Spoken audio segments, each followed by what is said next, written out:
நம்மளோட நாட்டில் ஒன்று ரேப்பு இல்லை பாலியல் வன்கொடுமை இந்த கேவலமான செயல் தொடர்ந்து நடந்துகிட்டே இருக்குது. இப்போ பார்த்தீங்கன்னா ரீசெண்டாக கோயம்புத்தூரில் ஒரு ஏர்போர்ட் பின்னாடி ஒரு பையனும் ஒரு பொண்ணும் காரில் உட்காந்து பேசிகிட்டு இருந்திருக்காங்க.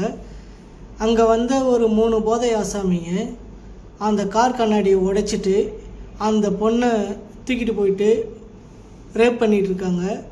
அந்த பையனை ரொம்ப அநியாயமாக அடித்து போட்டிருக்காங்க. அவன் போலீஸ்க்கு இன்ஃபார்ம் பண்ண போகிறான்னுட்டு அவனை ஏந்திருக்க முடியாத அளவுக்கு பயங்கர ஆயுதத்தை கொண்டு கத்திக்கெலாம் கொண்டு அவனை தாக்கியிருக்காங்க. அந்த 2 நபரும் மருத்துவமனையில் தீவிர சிகிச்சை பிரிவில் சிகிச்சை பெற்று வராங்க.